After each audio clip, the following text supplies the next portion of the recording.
एक ऐसी खूबसूरती जो बन गई अभिशाप। उसकी सुंदरता ही बन गई उसकी दुश्मन, जिसकी सुंदरता ने कई सम्राटों में करा दिया युद्ध, जो किसी एक की पत्नी नहीं रहकर बनी नगर वधू।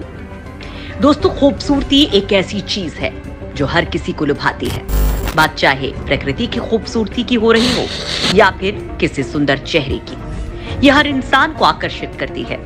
खूबसूरती को लेकर हर किसी का यही कहना है कि भगवान ने शायद इस सुंदरता को बड़ी फुर्सत से बनाया है, या कहें कि इसमें ईश्वर की अद्भुत कला रही है। लेकिन दोस्तों, मन को लुभाने वाली खूबसूरती कभी कभी किसी के लिए अभिशाप भी बन जाती है।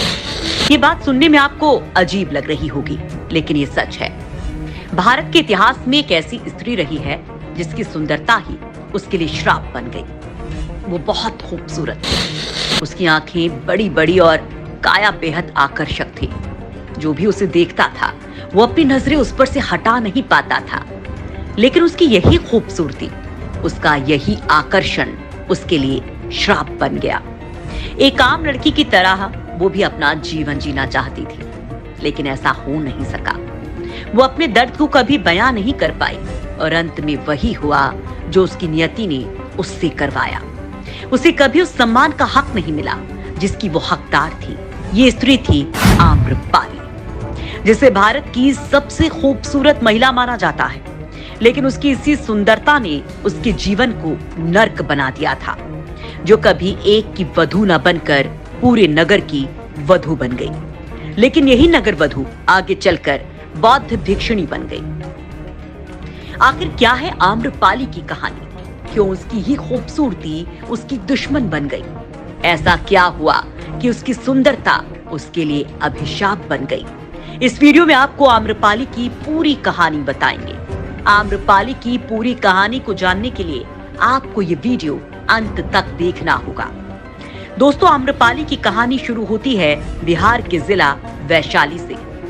कहते हैं कि विश्व को सर्वप्रथम गणतंत्र का पाठ पढ़ाने वाला स्थान वैशाली ही है।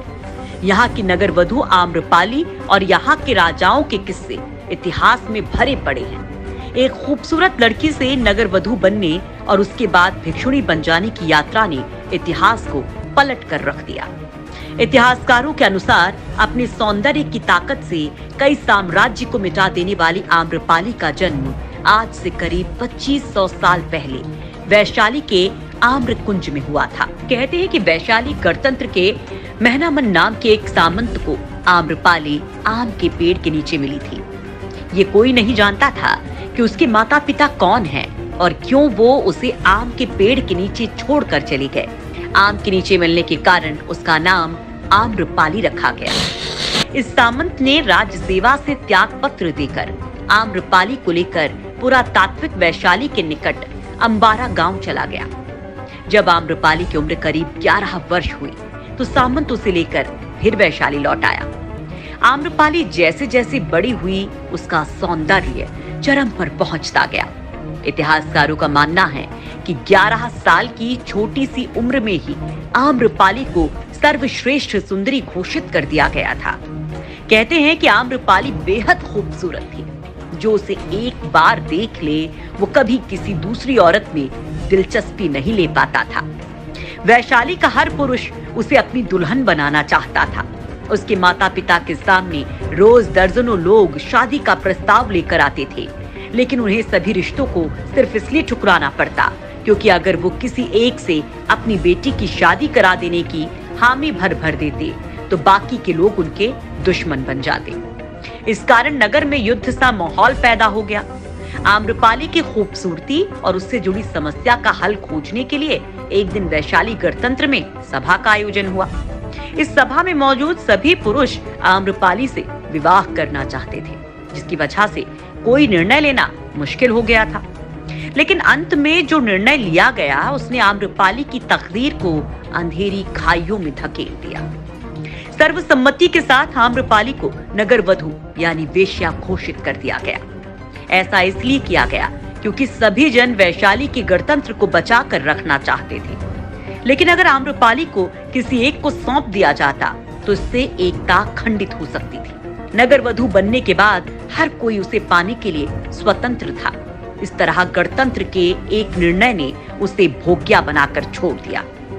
नगर के फैसले से आम्रपाली वैशाली की नगर वधु बन गई।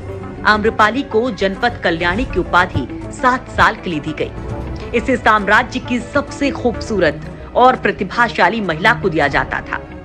आम्रपाली को अपना महल मिला, सेविकाएं मिली और लोगों से शारीरिक संबंध बनाने के लिए चयन का अधिकार भी मिला। इसके साथ ही वो दरबार की नर्तकी भी बन गई। आम्रपाली के आगे बड़े बड़े राजा महाराजा भी सिर झुकाते और उसकी एक झलक पाने के लिए तरसते थे। ऐसा भी कहा जाता है कि आम्रपाली एक आलीशान महल में सभी सुख सुविधाओं के साथ जीवन बिताती थी। इतिहासकारों का तो यहाँ तक कहना है कि आम्रपाली के पास इतनी धन दौलत थी कि वो अपने क्षेत्र के राजा को भी पैसे उधार दिया करती थी। इतिहासकारों का कहना है कि एक बार मगध सम्राट बिंबिसार ने आम्रपाली को पाने के लिए वैशाली पर जब आक्रमण कर दिया था, तब संयोगवश उसकी पहली मुलाकात आम्रपाली से ही हुई थी। आम्रपाली के रूप सौंदर्य पर मुग्ध होकर बिंबिसार पहली ही नजर में अपना दिल दे बैठा। तब आम्रपाली ने बिंबिसार से युद्ध रोकने के लिए कहा और बिंबिसार ने आम्रपाली की बात मान ली। बिंबिसार ने आम्रपाली को मगध की महारानी बनने का प्रस्ताव भी दिया, लेकिन आम्रपाली ने इस प्रस्ताव को अस्वीकार कर दिया क्योंकि वैशाली और मगध शत्रु थे। कहते हैं कि बिंबिसार को आम्रपाली से एक पुत्र भी हुआ जो बाद में बौद्ध भिक्षु बन गया, लेकिन इतिहास में इसके बारे में कुछ मिलता नहीं है। वहीं ये भी कहा जाता है कि बिंबिसार का पुत्र अजातशत्रु और आम्रपाली दोनों एक दूसरे से प्रेम करने लगे थे। जब वैशाली गणराज्य को ये पता चला तो उन्होंने आम्रपाली को जेल में डाल दिया। अजातशत्रु को ये पता चला तो उसने वैशाली पर आक्रमण कर कई लोगों की जान ली, लेकिन इससे कुछ हासिल नहीं हुआ। आम्रपाली इससे दुखी हो गई। आम्रपाली बहुत खूबसूरत थी, लेकिन खूबसूरती की वजह से आम्रपाली की जिंदगी नर्क जैसी हो गई।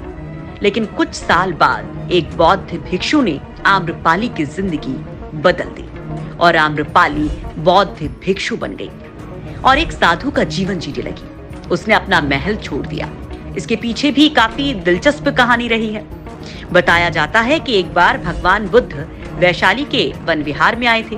उनके दर्शन के लिए आम जनों के साथ ही नगर के बड़े बड़े श्रेष्ठ जन भी पहुंचे। हर किसी की इच्छा थी कि भगवान बुद्ध उनका निमंत्रण स्वीकार करें और उनके घर भोजन करने के लिए पधारे। वैशाली की सबसे सुंदर और प्रतिष्ठित गणिका आम्रपाली भी बुद्ध के तपस्वी जीवन को देखकर प्रभावित हो चुकी थी और वो अपना ये घृणित जीवन छोड़कर भिक्षुणी बनना चाहती थी। यही सोचकर वो भी गौतम बुद्ध को निमंत्रण देने पहुंच गई। बुद्ध ने उनका निमंत्रण स्वीकार कर लिया और वे उसके घर पधारे। जब उनके शिष्यों को इस बात का पता चला तो उन्होंने बुरा मानकर उनसे स्पष्ट रूप से कहा कि उन्होंने गणिका के घर जाकर बड़ा ही अनुचित काम किया है। अपने शिष्यों की बात सुनकर तथागत उन सब से बोले, आप लोगों को आश्चर्य है कि मैंने गणिका के घर कैसे भोजन किया। उसका कारण यह है कि वो गणिका है, लेकिन उसने अपने को पश्चाताप की अग्नि में जलाकर निर्मल कर लिया है। जिस धन को पाने के लिए मनुष्य मनौतियां करता है और ना जाने क्या क्या तरीके इस्तेमाल करता है, उसी को आम्रपाली ने तुच्छ मानकर ठुकरा दिया है और अपना घृणित जीवन त्याग दिया है। ऐसे में मैं उसका निमंत्रण कैसे अस्वीकार कर देता। गौतम बुद्ध की बात सुनकर सभी शिष्यों को महसूस हुआ कि बुद्ध तो सही बात कह रहे हैं, इसलिए उन्हें बहुत पश्चाताप हुआ और उन्होंने तथागत से क्षमा मांगी। बुद्ध ने भी अपने शिष्यों को माफ कर दिया। बौद्ध धर्म के इतिहास में आम्रपाली द्वारा अपने आम्रकानन में भगवान गौतम बुद्ध और उनके शिष्यों को निमंत्रित कर भोजन कराने के बाद दक्षिणा के रूप में वो आम्रकानन भेंट देने की बड़ी विख्यात कहानी है। इस घटना के बाद से ही बुद्ध ने स्त्रियों को बौद्ध संघ में प्रवेश की अनुमति दे दी। आम्रपाली इसके बाद सामान्य बौद्ध भिक्षुणी बन गई और वैशाली के हित के लिए उसने अनेक काम किए। उसने केश कटाकर भिक्षा प्राप्त कर सामान्य भिक्षुणी का जीवन व्यतीत किया। इतिहास में ये भी कहा जाता है कि आम्रपाली एक बौद्ध भिक्षु पर मोहित हो गई थी। आम्रपाली ने बौद्ध भिक्षु को न केवल खाने पर आमंत्रित किया, बल्कि 4 महीने के प्रवास के लिए भी अनुरोध किया था, लेकिन बौद्ध भिक्षु ने उत्तर दिया कि वे अपने गुरु बुद्ध की आज्ञा के बाद ही ऐसा कर सकते हैं। अंत में आम्रपाली ने गौतम बुद्ध से कहा कि मैं आपके भिक्षु को मोहित नहीं कर पाई और उनकी आध्यात्मिकता ने मुझे ही मोहित कर धर्म की राह पर चलने को विवश कर दिया।